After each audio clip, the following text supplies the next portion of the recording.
Ce lundi, Isiaka, Mamadou et Adamo, tous trois Nigériens, sont à leur poste au marché Magassi. Ce que j'ai vu là, cette station-là, ce qu'il a fait là, c'est pas bon. Ça parle normal. Nous, on est venu, on n'a pas les besoins de les farabres. On a venu pour faire commerçant. On gagne un peu. Et un moment, on va partir. Il a trouvé nous avec les cailloux, les machettes là, on va nous tuer. Comme ça, cette station-là, c'est pas bon. C'est que si on a pris le travail même, on a activité même, sans problème. Après, on avait 1 heure de temps, on a prié. Quand on a fini de prier, on dit, viens, on va quitter chez Chou Abobo. Chez Chou Abobo, je n'ai pas compris, je n'ai pas quitté. On a content. Hier, là, c'est nous, il a trouvé. On a accueilli, il y a mon bureau là-bas, là. Ils sont partis là-bas. Avec le ministre de Niger, avec Abidjan ici, là, ils sont venus, nous, tout contents. Non, oui, ça va. Il est venu, il a commencé à travailler aujourd'hui. Ça va, je suis content. Pour Roro Mamdou, responsable du marché Makassi d'Abobo, il y a eu plus de peur que de mal. Il exprime son infinie gratitude au gouvernement ivoirien. Ce que je peux dire, vraiment, c'est pour remercier la Côte d'Ivoire, l'autorité de la Côte d'Ivoire, vraiment nous apporter le soutien à 100%. Parce que depuis l'événement a commencé, la préfecture de police, vraiment, il nous a donné beaucoup de renforts. Et puis, on remercie le président qui a pu réagir. À un moment que nous on a besoin d'aide, il nous a aidés. Du côté du Carrefour Marché, Amoussa et Yakou vendent de la tiéké au poisson-thon communément appelé du garba. Passé les heures chaudes, ils se réjouissent de la normalisation de la situation. Le moment que ça a commencé là était fait, donc maintenant, ici à l'œuvre de la grâce de Dieu, tranquillement. Aujourd'hui, je travaille, il n'y a pas quelqu'un qui est venu ici, parler mal ici. Une reprise d'activité qui rend heureux les nombreux clients friands du garba. Depuis qu'ils ont commencé là, on n'a pas mis un bon garba. Quand ils ont repris, on est en train de mettre un bon garba. Donc ils n'ont qu'à laisser les palabres. C'est la paix qui est bonne. Ce que moi je peux dire aux Ivoiriens aujourd'hui, c'est de ne pas être sous l'effet de la colère. Voilà, nous sommes tous des frères, nous sommes tous des Africains. Ce que j'ai à dire aux Ivoiriens, c'est d'accepter la cohabitation. Les Aoussa qui ont été blessés en tout cas, s'il y avait un mot qui pouvait remplacer le mot pardon, j'allais leur adresser ça. Voilà. Il y a quoi à eux. Aujourd'hui même nous sommes là, c'est pour manger le garba. Donc c'est une famille. Nous sommes tous africains. Voilà. Nous formons une grande famille. Ce monsieur par exemple, on se connaît, ça vaut plus que 10 ans quoi. Nous mangeons ici, vraiment on n'a qu'à mettre bas la terre. Rien que la paix quoi. Tout est parti de cette vidéo. Un fake news propagé sur les réseaux sociaux. Des jeunes Ivoiriens auraient été maltraités par des hommes en armes nigériens. Une fausse information qui a entraîné de violents affrontements entre des jeunes abidjanais et des jeunes nigériens. Bilan, 2 morts et des dizaines de blessés. L'auteur de l'appel à la violence a été arrêté et condamné à 5 ans de prison.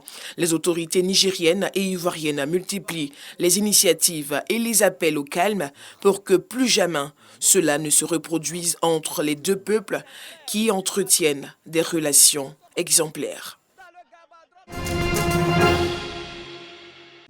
Devant les journalistes, crée à la main sur un tableau, Dr André Déazon, spécialiste en sciences de l'éducation, fait une démonstration de ses idées sur la réforme du système éducatif ivoirien. Pour lui, il faut aller au-delà des États généraux et créer le Conseil national de l'éducation-formation, CNEF. Il faut une structure permanente, structure scientifique permanente, que j'appelle Conseil national de l'éducation-formation, piloté par des experts scientifiques, indépendamment de tout appartenant politique, pour faire du travail scientifique. On ne peut pas développer un pays sans accorder le primat à la science et à la technique. Le président Fou l'a dit il y a longtemps. L'avenir appartient à la science et à la technique. Le moment est arrivé de sortir des émotions et des tendances partisanes pour nous adonner à la science. Donc créer le Conseil national de l'éducation et de la formation, qui sera une structure scientifique qui va veiller au grain dans le développement du système éducatif. Auteur de plusieurs ouvrages, Dr André Déazon invite les enseignants à revoir la pédagogie en utilisant leurs connaissances pour une meilleure transformation de l'apprenant. L'apprentissage, c'est pour transformer l'enfant. Mais si on ne peut pas transformer, pourquoi il apprend? Son niveau de départ doit être différent à la fin de la formation. Mais quel enseignant qui a la preuve scientifique que son apprentissage transforme effectivement l'enfant. Il n'y en a pas. Si la pédagogie n'est pas prise au sérieux, quelle que soit la beauté des bâtiments, c'est comme si vous aviez une sauce avariée dans une marmite neuve. Ça sert à quoi? Le Conseil national de l'éducation et formation CNEF, proposé par Dr André Déazon, aura pour fonction la veille, le contrôle, la mémoire des acquis, le laboratoire scientifique en perpétuelle réflexion sur l'école et l'innovation. Le CNEF pourra aussi collaborer avec le ministère de l'Éducation nationale, de l'enseignement technique et de la formation professionnelle pour une meilleure réforme du système éducatif. La 34e édition de la Coupe d'Afrique des Nations de football, dont la Côte d'Ivoire est le pays hôte, se prépare sur tous les aspects. Le président du COCAN 2023, Lambert Fekese, a profité de la 5e revue de projet des commissions techniques du 17 au 21 mai pour s'assurer de l'état d'avancement des travaux de réalisation des infrastructures sportives, conformément à la feuille de route de la CAF.